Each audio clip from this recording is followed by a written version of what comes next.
This is an explanation of the front and backlight animation matte process, and it was used for the first time, to my knowledge, to combine live action and animation in Saludos Amigos. It was later used in 1947 to combine stop motion animation in a couple of George Pal puppetoons.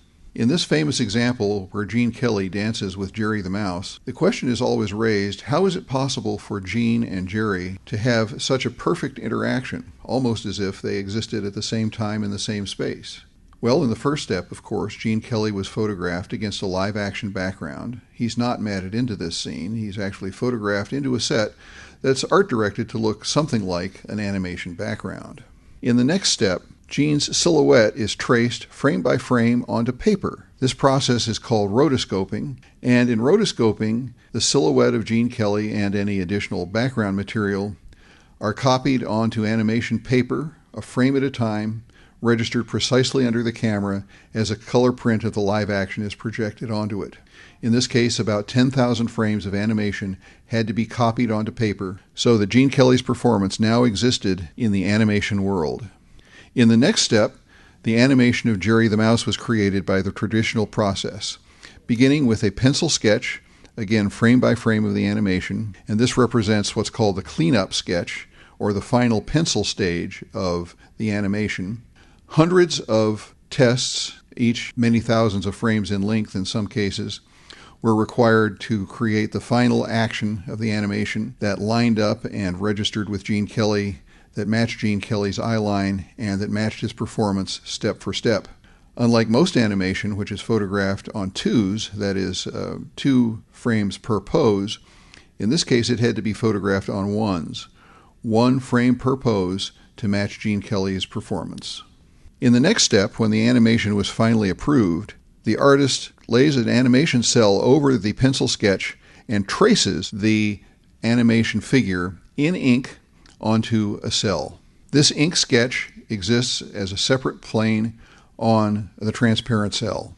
In the next step, the transparent cell is colored from the back, painted in 8 different colors. In this case, we're not seeing one of the colors, which are the sometimes purple little pads on the bottom of Jerry's feet.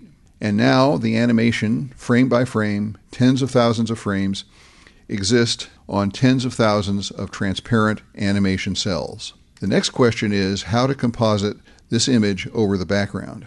Now, since Jerry exists as a transparent cell, we can photograph him against any kind of background. If he were photographed against a black background, as you see here, and if that black background image were double exposed on the optical printer with the live action photography of Gene Kelly, the result would be Jerry the Ghost. He's transparent in all the areas where we don't want him to be, and not a convincing composite at all. So the question answered by this technique is, how do we keep Jerry's transparent image from simply double exposing over the background?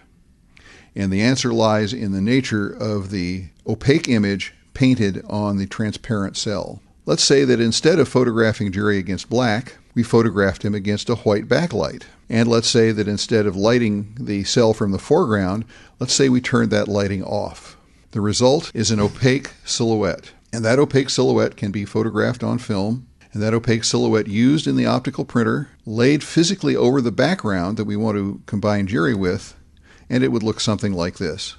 Here the silhouette matte, as it's called, is bipacked or laid physically like a sandwich with the background. And the result is an unexposed area exactly where we want Jerry the Mouse to be.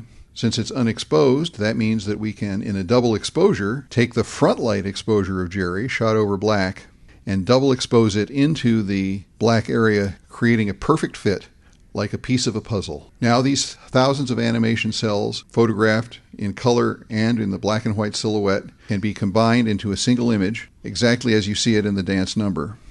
And since Jerry and Gene both existed together in the animation world, their reactions and actions can correspond exactly. There's only one thing missing. You'll notice that Gene's trousers and shoes are casting a strong reflection in the shiny background on which he's standing. And that reflection was conspicuously missing from Jerry. Probably in a second animation exposure, Jerry's reflection was double exposed, a simple double exposure, no matte necessary, into the final shot, and the result is as you see it in the film.